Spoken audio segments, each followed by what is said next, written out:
नरेंद्र मोदी जी या उनकी जो टीम है, उनकी पार्टी जो है, उनके बहुत अच्छे दिन नहीं लग रहे और किसे नहीं रहना चाहिए वो सब जान रहे हैं और सब मान रहे हैं। नमस्कार, न्यूज पल्स में आप सबों का स्वागत है। मैं हूं संतोष सिंह और हमारे पीछे जो क्रोमा देख रहे हैं या टेक्स्ट देख रहे हैं, क्या है?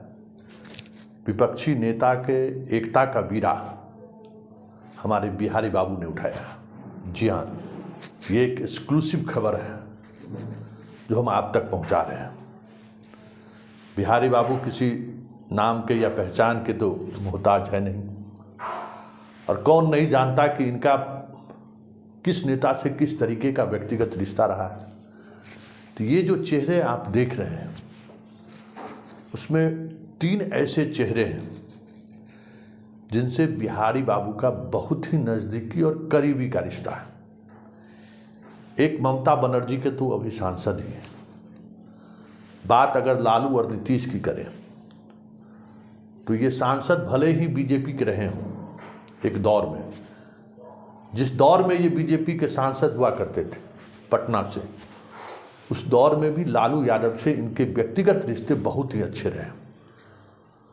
बहुत ही अच्छे नहीं, अंतरंग रिश्ते रहे। और जब कभी भी ये पटना से चुनाव लड़ते थे तो शत्रुघ्न सिन्हा के खिलाफ लालू भी उस आक्रामक तेवर के साथ प्रचार अभियान में नहीं उतरते थे। तो इस तरीके का रिश्ता था। हर पारिवारिक फंक्शन में बिहारी बाबू लालू के यहाँ मौजूद रहे हैं, होस्ट की तरह, गेस्ट की तरह नहीं। इसी तरीके से नीतीश कुमार की अगर हम बात करें, भले ही नीतीश कुमार का बीजेपी से रिश्ता बनता रहा है, टूटता रहा है, रिश्तों को लेकर तल्खी रही है, लेकिन बिहारी बाबू से कभी उनकी तल्खी नहीं रही। बिहारी बाबू सर्वमान्य बिहारी बाबू हैं, हर किसी के बिहारी बाबू हैं, चाहे वो पक्ष हो या विपक्ष हो, चाहे उनके नहीं चाहने वाले हो, चाहने वाले हो, उनसे गुस्सा करने वाले हो, उनके घृणा करने वाले भी अगर कोई हो तो भी बिहारी बाबू को बिहारी बाबू के तौर पर उनको वो रिकॉग्नाइज करते ही करते। और कांग्रेस से भी उनका उतना ही गहरा रिश्ता है। ये हम कह रहे हैं कि सोनिया गांधी से भी उनका व्यक्तिगत रिश्ता उसी तरीके का है जिस तरीके का रिश्ता इनका ममता बनर्जी, लालू और नीतीश से है। मैं सच कह रहा हूं। भले ये सांसद बीजेपी के रहे हों, लेकिन कभी भी सोनिया गांधी या राजीव गांधी या इंदिरा गांधी परिवार को लेकर तल्ख टिप्पणी इन्होंने नहीं किया। इनका एक से एक प्रतिक्रिया इनकी देख ली है। हमेशा मर्यादित तरीके से उन्होंने विपक्ष में रहे हो तब हो, सत्ता पक्ष में रहे हो तब भी वो हमला करते रहे।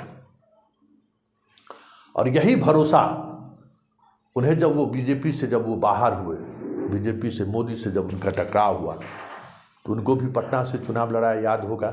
फिर उनके बेटे को भी पटना से उन्होंने टिकट दिया कांग्रेस का। तो कांग्रेस परिवार से भी उनका बेहतर रिश्ता है।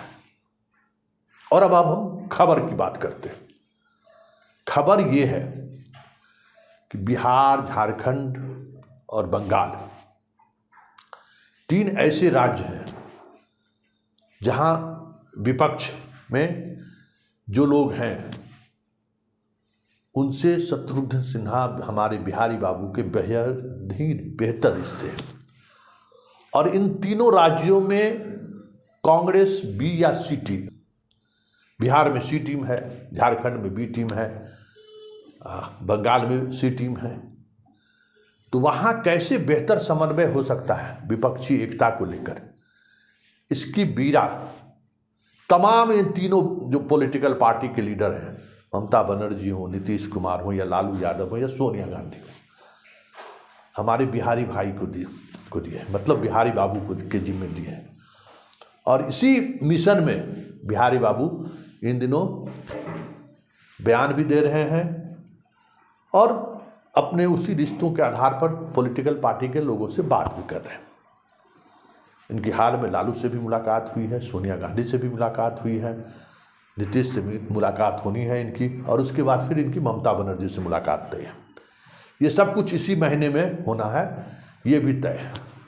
और सब कुछ भरोसा इतना चारों का बिहारी बाबू पर इतना भरोसा है कि चारों ने इन्हें जिम्मेवारी दे दी है कि आप जो भी तय करेंगे हम सभी को मानना है।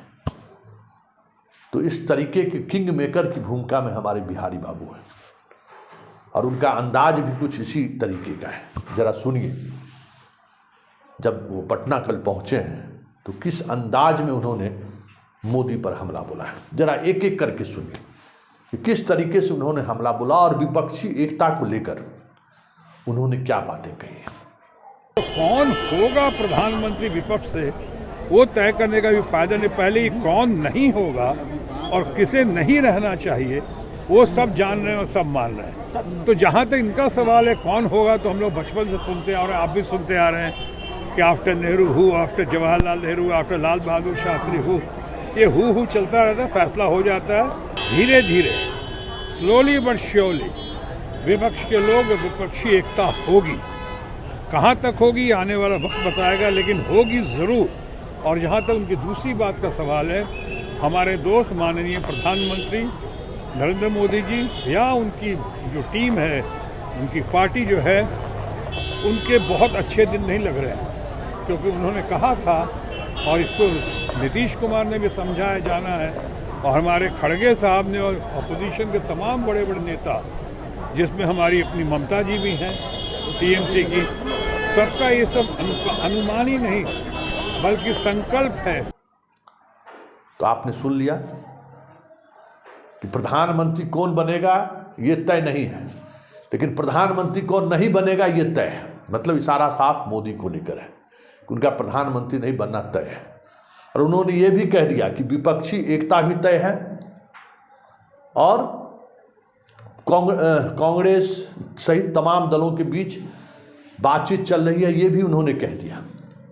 और चलते चलते उन्होंने ये भी कह दिया कि 100 से ज़्यादा सीटें की उम्मीद बीजेपी ना करे। दोस्तों की धन शक्ति का जवाब देते हुए वो लोग ज़रूर उनकी शक्ति को बहुत क्षीण कर देंगे, 100 क्या 100 से कम भी हो सकता है।